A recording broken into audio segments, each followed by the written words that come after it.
Hi, I'm Liz, and I share recovery stories from chronic fatigue syndrome and other chronic conditions. My guest today, Faith, is going to share her 6.5 year recovery journey from chronic fatigue syndrome, which left her housebound and unable to climb the stairs on many days. She is going to share the wisdom she learned along the way and how she removed the toxicity from her life. Not just the physical stuff, but the mental aspect as well. Nothing on this channel is medical advice or meant to be prescriptive, but I hope by sharing our stories, we can inspire you on your journey. I hope you appreciate this interview. It's so great to see you, Faith. Thanks for having me here. Yeah, I'm so honored to be sharing your recovery story today. So did you want to share with our audience your purpose for sharing your story? My purpose for sharing my story, I guess, is really just so that people know there is hope. One of the things that I found the hardest when I was really at my worst with chronic fatigue syndrome was the doom and gloom stories. I don't know what it's like where you are, but certainly in the UK, all of the charities that are set up to help people like that, all you get from them is these doom and gloom stories of people that have been ill for so many years and hospitalized and things like that. And it used to terrify me. I'd be like, what if I'm one of them? And one day, my now ex-husband at the time said to me, why do you keep reading them? He said, why don't you look for people that have recovered? And I started doing that. And I was like, oh my God, there are loads of people that have recovered in lots of different ways, from, people that were hospitalized to people that just had it mildly, people that had it for like 20 odd years. And it was a massive, massive help for me to really know that it's possible. Not just like the doctors say to you, oh yes, sometimes it just goes away, or, just deal with it. But to actually know that there are people every single day recovering from this, even when they've had it really, really badly, there are people recovering from this. And I guess that's why I share my story with other people, is just to give them hope. Yes, I resonate. It's not as much doom and gloom here in the US, but I think it was a turning point for me as well when one of my coaches told me, look for the recovery stories, Liz. And I had been Googling like cures and things, and then you get all sorts of stuff. But when I started to look for the recovery stories, that not only gave me hope, but that gave me ideas from what actually worked, people who had been exactly where I was. So why don't we take it back and talk about your life before CFS ME? So for many years before, I can now look back and see that I had adrenal fatigue first. And I was just like everybody else. And I thought, you'll rest when you have a holiday or at the weekend, or, this, that, and the other, and burning the candle at both ends, working hard. So then you get to play hard because you've worked hard, that kind of thing. And this was made a lot worse by pretty severe depression and anxiety that I'd had since my teenage years, and always pushing, people pleasing, trying to achieve, never felt good enough, never doing enough, never being enough. And it just continuously felt rotten, really. Just exhausted all the time and stuff, but not to the degree of kind of chronic fatigue syndrome at that point, just to like, oh, life is hard kind of thing. I was just burnt out, I guess, which is, I think, what most people feel like most of the time these days. And then I was in quite a stressful job. I was a HR manager, and people don't like HR managers unless it's on the day that they get given the job. The rest of the time they hate them. So that was quite challenging.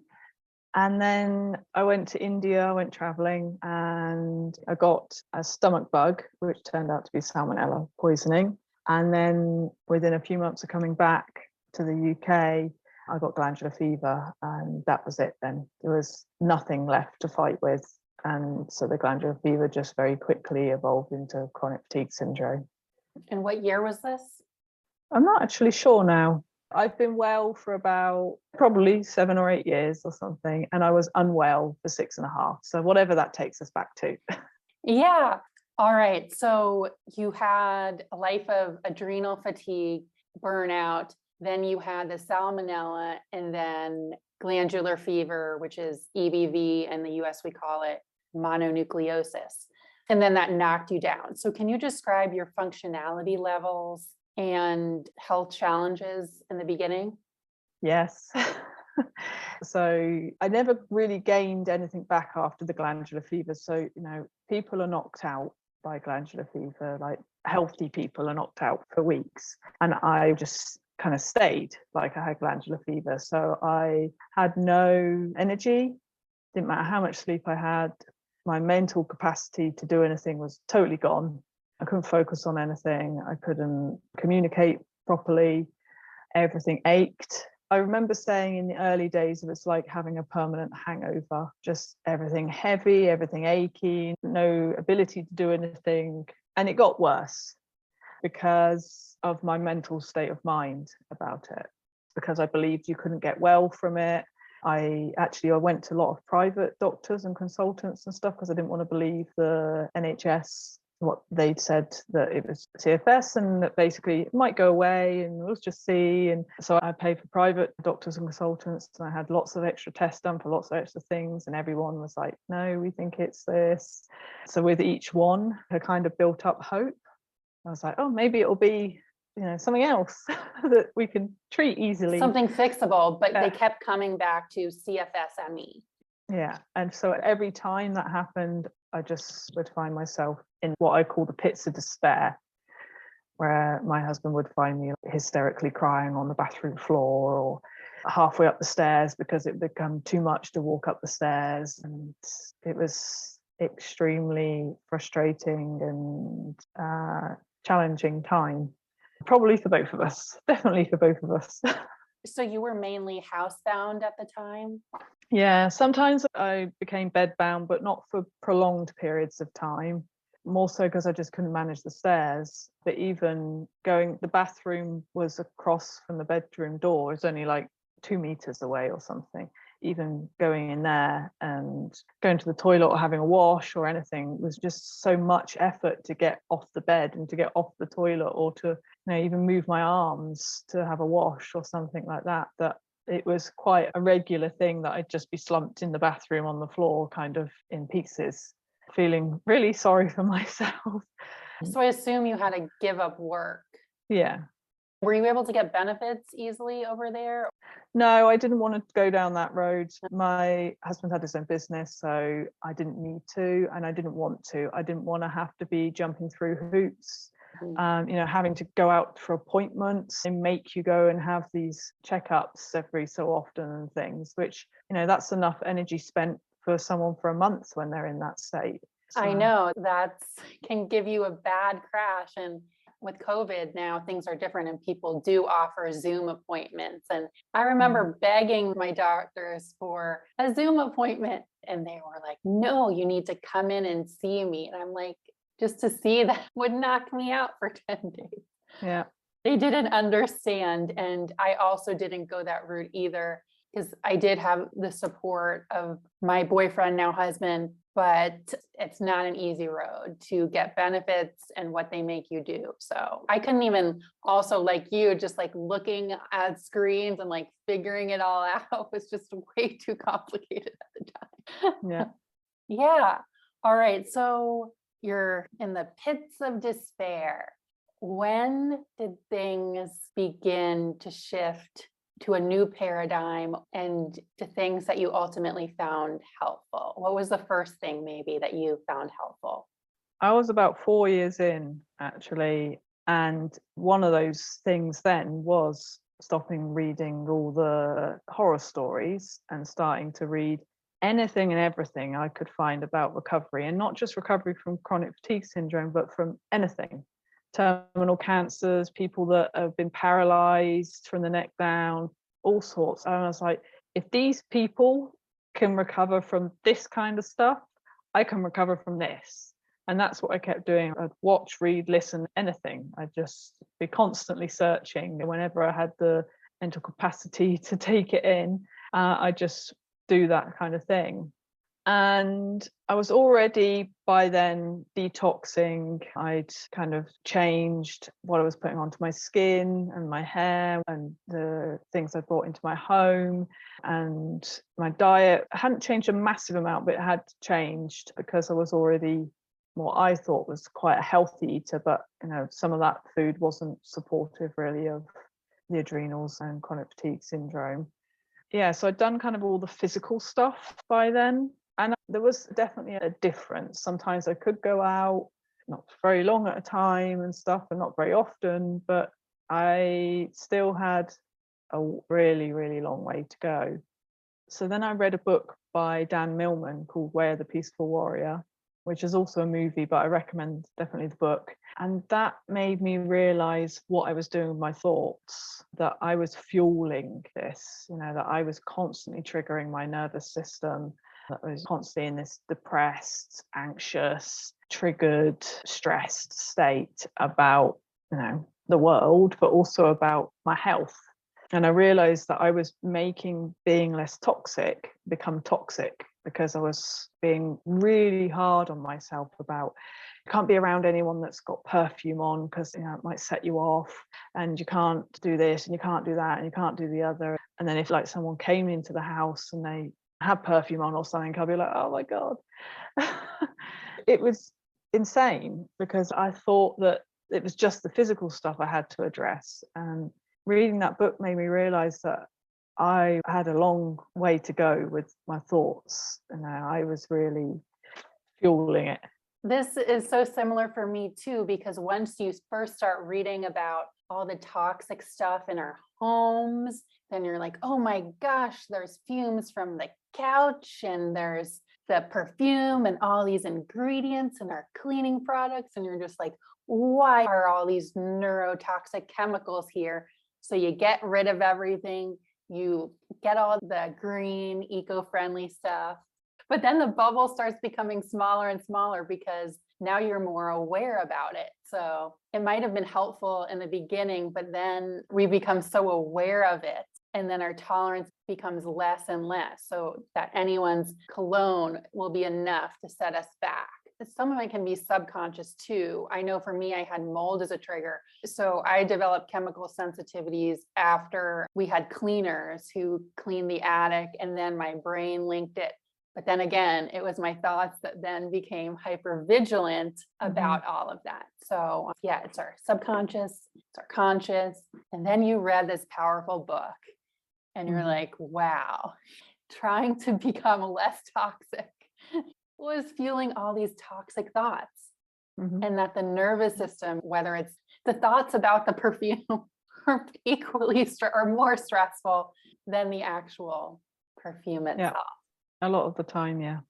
We create these sensitivities in ourselves because our nervous system is on high alert. And yeah, there are obviously some things that are super toxic, and perfume is not good for us. But a lot of the time it's our thoughts that is creating the problem and not the thing, or at least it's fueling it.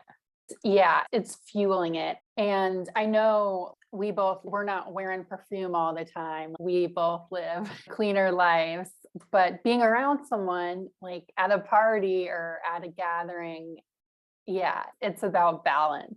Yeah, so you did mention cleaning up your diet, and I do want to hear what small shifts you did make that your body found helpful for you.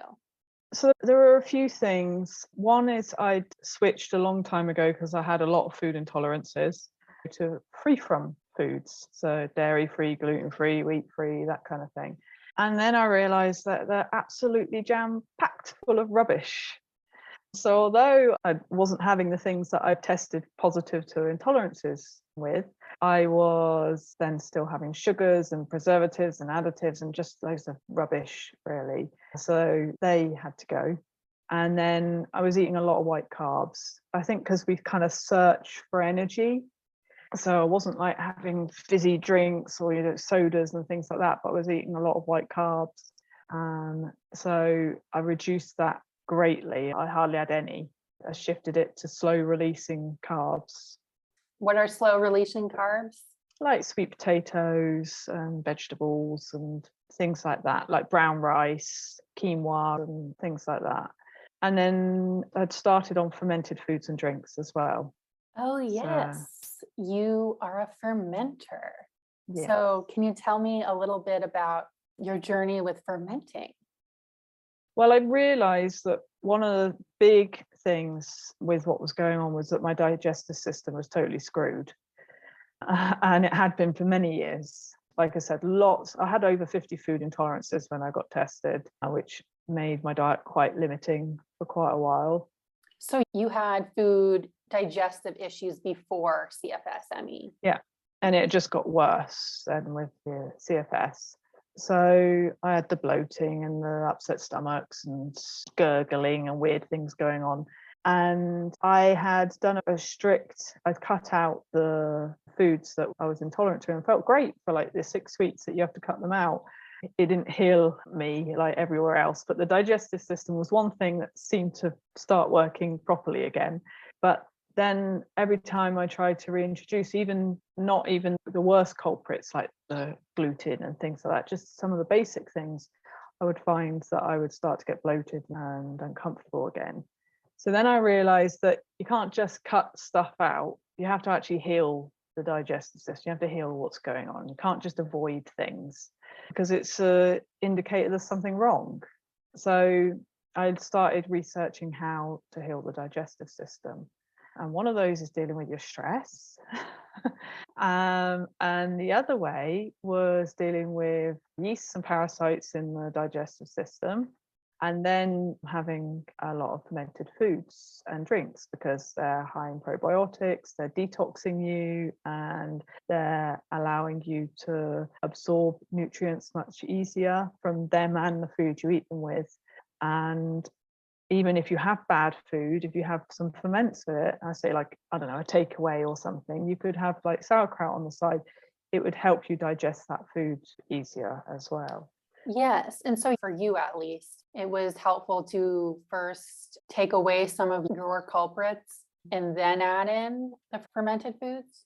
Yeah, so what I did was a yeast and parasite cleanse first, because as with a lot of people, it seemed like I had some sort of histamine issue, which then means it's quite hard to have a lot of the fermented foods and drinks.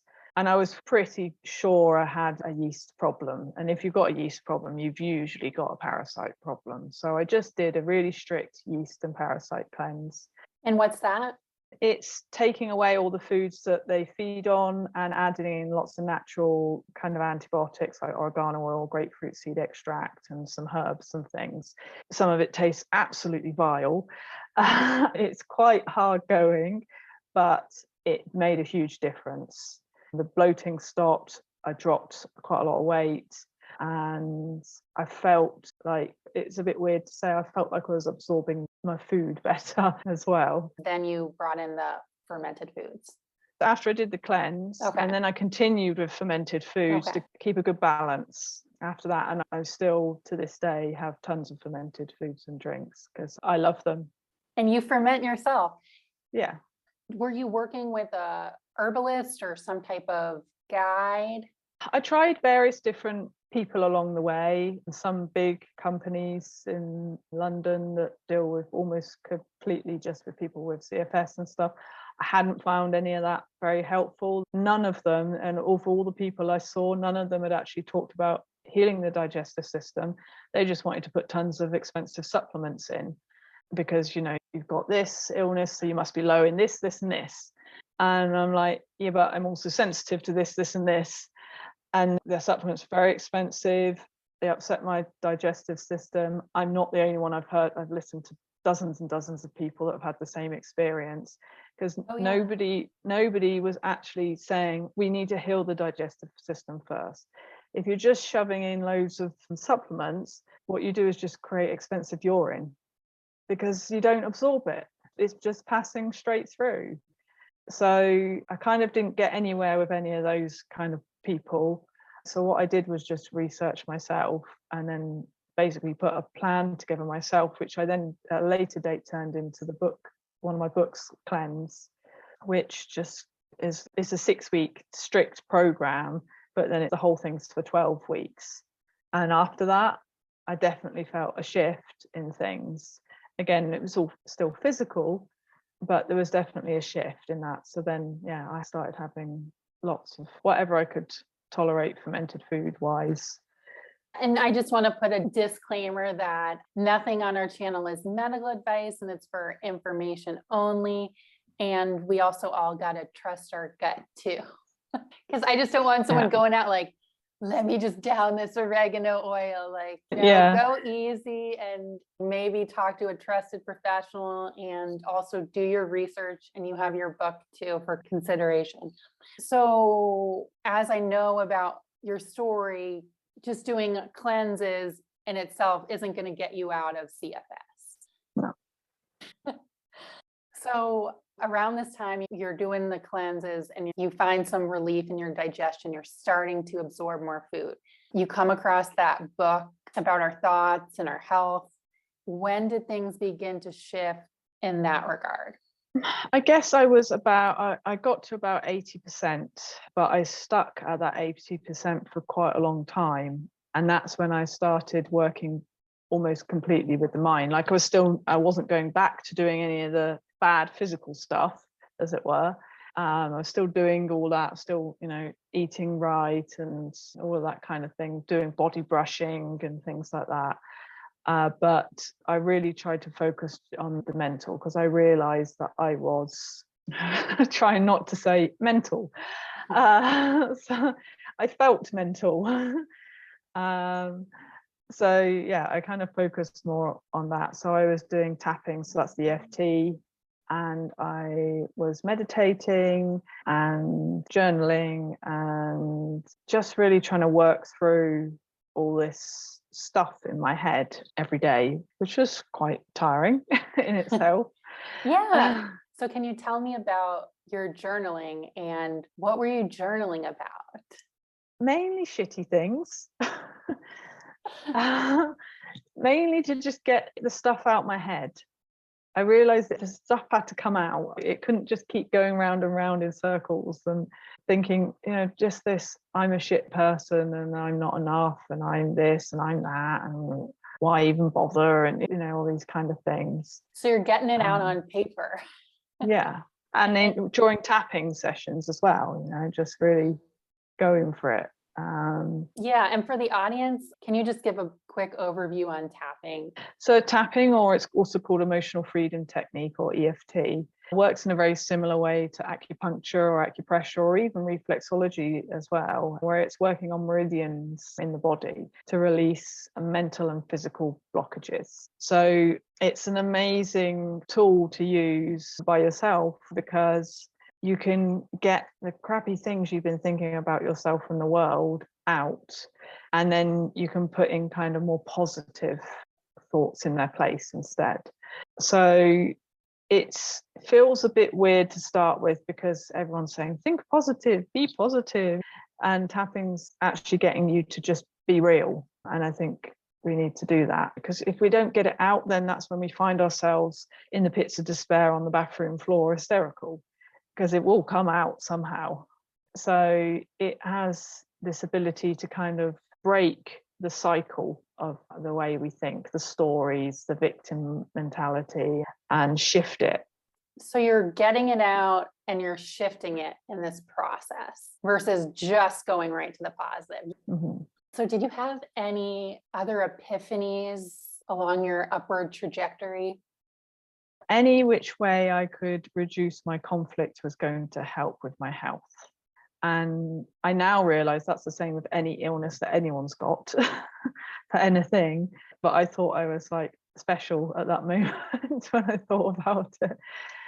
But it really is like we have all these physical symptoms which are truly horrendous, but they are fueled by our thoughts and our triggering of our nervous system. And you can feel it every time that you're stressed and worried. And, when you have to go to the doctors for some stupid appointment or something, and a lot of us think that it's the going to the doctors that is the bad thing for us, but it's actually our worry about going to the doctors, about being at the doctors. Will they tell us we have to do this, or will they take our benefits away? Or, it's all that stress around things. It's like fuel to the fire. And that's why I think that so many of us, or all of us, have so many what we call crashes, particularly in the last couple of years of recovery. It can feel like you've got so far, you're like up here and you're like, it's so close now. And then like the following week, you're like, and you're back in the pits of despair. How can this happen? I did too much. All of this kind of thing. But actually, I think a lot of it is our thinking. So I realized that if any which way I could reduce my conflict, whether that be about myself or having to do something or whatever it was, really seemed to move me along that kind of road to recovery. Yeah. So it's like after, let's say we exerted a lot, how are we going to then react? Do we go into that blame, self-blame, blaming the other person? Or do we go into a meditation? Or can you describe that? How did that shift for you? I'd started to see the gifts in things instead. So instead of focusing on what is wrong all the time, I would try to focus on what is right. So what is wrong is now I feel a bit of a crash because I've had to go to the doctors. But actually what is right is I managed to go to the doctors, and I managed to actually tell him what I thought, and I managed to get him not to prescribe more pills for me. and I managed on the way home to see some, I don't know, squirrels playing in the park, or, whatever it is that, all these things I managed to do. And when I started doing that and focusing on everything I could do each day, then a few months had gone by and I realized I'd actually walked to the post box and I'd actually gone to the corner shop. And it's so easy, particularly in those later stages of recovery, to think, well, I'm not getting anywhere or I've gone backwards. But if you keep a note of what you've been able to do, or you've got a loved one that can reflect it back at you, you can actually see, actually, 3 months ago, I could barely leave the house. And now I'm able to, I don't know, walk to the end of the road, or I'm able to go and pick some flowers in the garden. Or just what you notice. Like, I noticed the squirrels, and I think being proud of yourself for what you're able to do, but also how you approached it. And so writing down all those wins or all those things you're grateful for and you're proud of yourself for, that's just pretty amazing. And I've actually heard that quite often too with other stories. People started acknowledging what they can do and being proud of themselves for those shifts in perspective, and also the small wins. So it can have a powerful effect over time, but even if it doesn't seem like much on a day-to-day basis. Definitely. I'm remembering some basic things like, when you start to do more and you do feel tired the next day or something, that's not a crash. That's just that you're unfit. You're not used to walking to the end of the road. You spent the last 3 years, 6 years, 10 years, whatever it is, mainly in your house. So if your next door neighbor, who is probably fit and healthy, went and did a 5K, they would be tired the next day. Well, it's the equivalent of that. And I think people forget that you're actually not fit. So a lot of that tiredness that you feel in the later stages of recovery is actually your body just starting to get fit again. Yeah. And I know even now on the other side, you can get tired too. Like when I had a big party and then the next day I'm tired, I'm like, oh yeah, because it's a natural thing. And is there anything else that you think had an impact on your health recovery? Yes, it's only something I've realized more recently. So I didn't realize this at the time so much. But one of the things that I notice quite a lot in myself and in the people I work with and stuff as well is that I was in a very masculine energy before I got unwell, and during a good proportion of during it as well. But I was in that pusher, that achiever, need to be more, do more, have more, that kind of thing. And that's not healthy for us women. It's not a natural energy within us, and it creates conflict and it creates this thing where we never feel enough because we're not doing what we think we should be doing. We're not doing what society tells us we should be doing. Which is Having, everything. yeah, exactly. Having high flying jobs and, earning lots of money and traveling and having big houses and maybe knocking out a couple of babies and have a couple of dogs and, do it all. And that had a huge impact on my mental and physical health because it was the drive behind me, always trying to be more, always trying to have more. And I've realized recently that, like I say, is very common. And I wonder whether that's why a lot more women have chronic fatigue syndrome than men do. I don't know. That's just a wild guess. And I also do see with men too, who a lot of achievers or overachievers, and the difficulty is with men who get CFS. Ladies, we have so much pressure to succeed and be beautiful, but men are like, you're supposed to succeed and be strong. And look after everyone else. Yes. Yeah, it's a huge amount of pressure.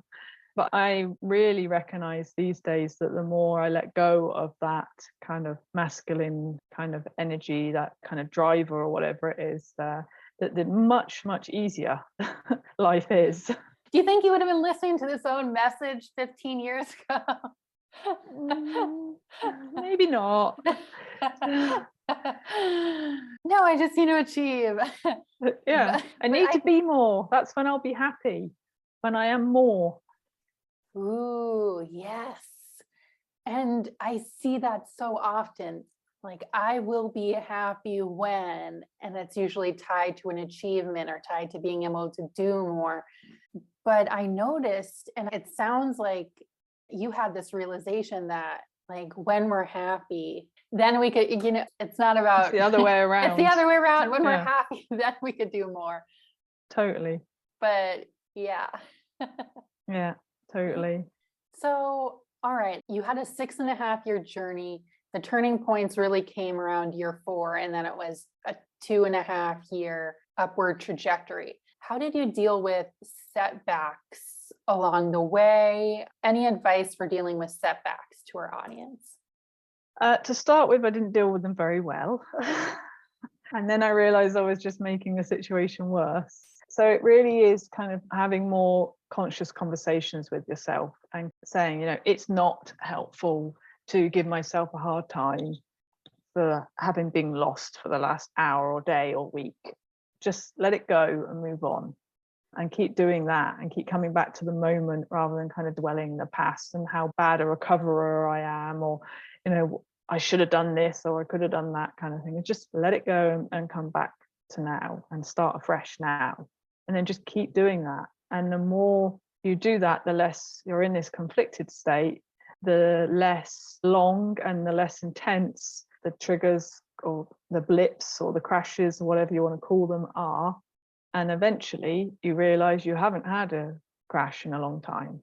And then eventually you think, I might actually be able to do a long walk or something. And then eventually you realize you're actually recovered. So it sounds like it was a gradual process, and all of a sudden you're like, I guess I'm recovered. Was there any, I guess there wasn't a top of the mountain moment, or did you have something that felt like a milestone, or is more just, hey, I went on this long walk and I haven't had a crash in a while? There was a mountain moment.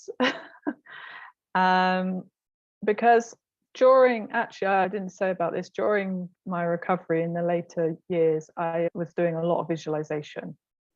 So rather than spending all day, dwelling on being stuck in the house and bed and things like that, I was actually visualizing myself on top of mountains. I was living in Scotland at the time. They call them Munros in Scotland rather than mountains. So I was visualizing myself on top of mountains. I'd actually look up online what the top of the mountain looked like, what the view would be like. So it was really, really vivid. I could feel the sweat on my skin, the clothes I was wearing, that kind of thing. And I was also visualizing myself walking the Camino in Spain, and both of which I did. And when I was thinking I was recovered, I invited 2 friends to walk up this mountain with me. It's one of the easier mountains in Scotland.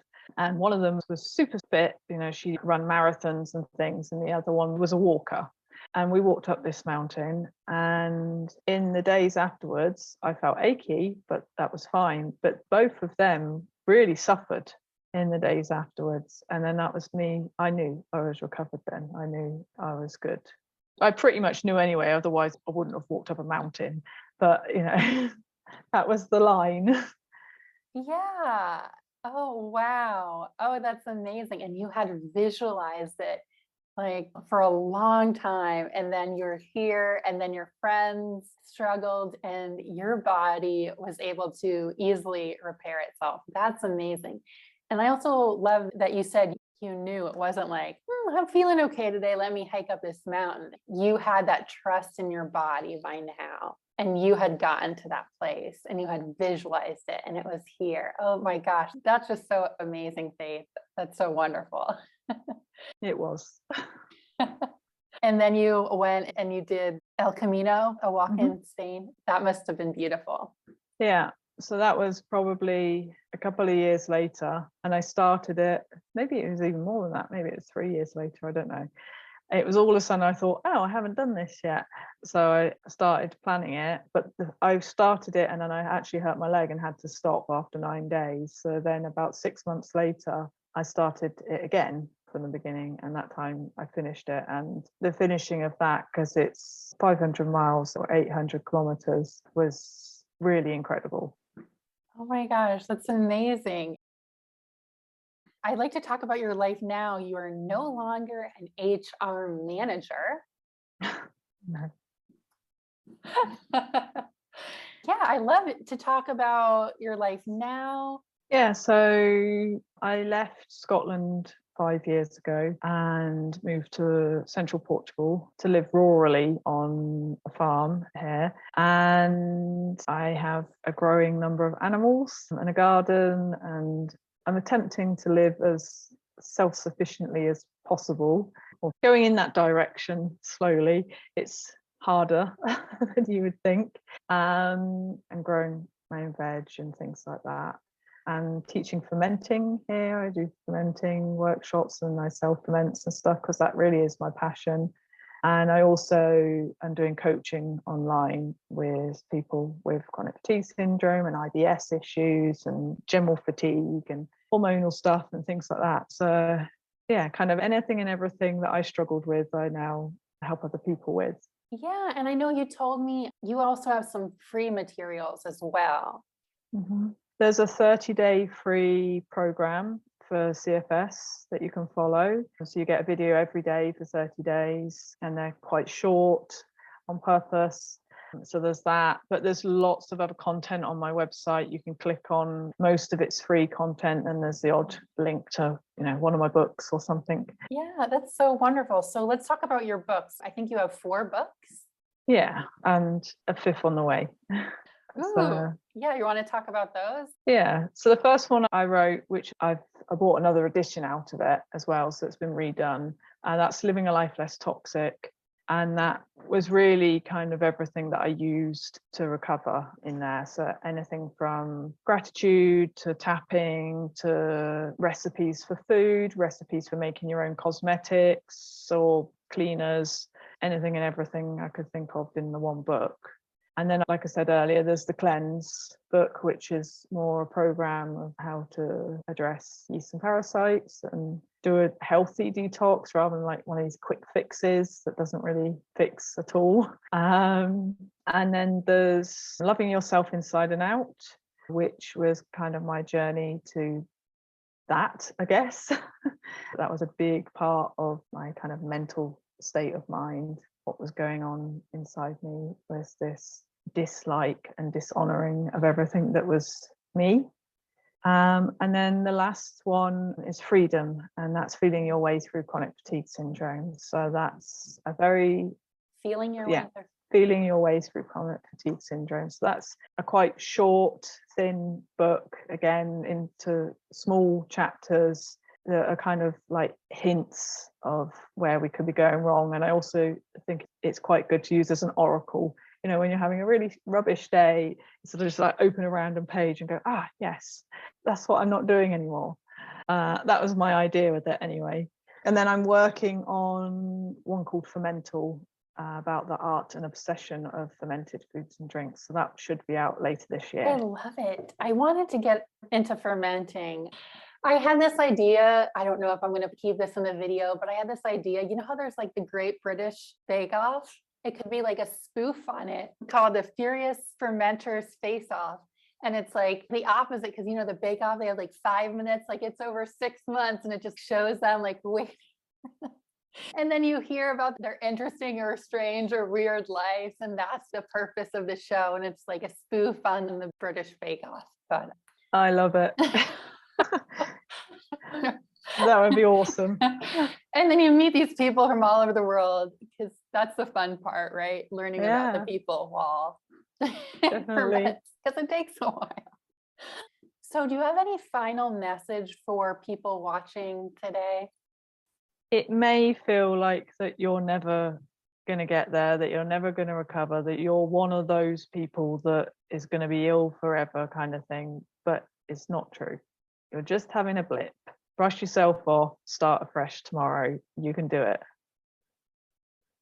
Thank you, Faith. And I'll include links to your website and your book so people can find those. This was just so wonderful. Thank you so much for sharing all the things that helped you diet, mind, soul. I really appreciate it. This was so wonderful. Thank you. I've really appreciated being asked to be interviewed as well. So thanks for that. Yeah. I hope you have a good rest of your evening over there in Portugal. Thank you. And you. This was so great, Thank Faith. you. Yeah. All right. Okay. Yeah. All right. Take care. Ciao. Bye.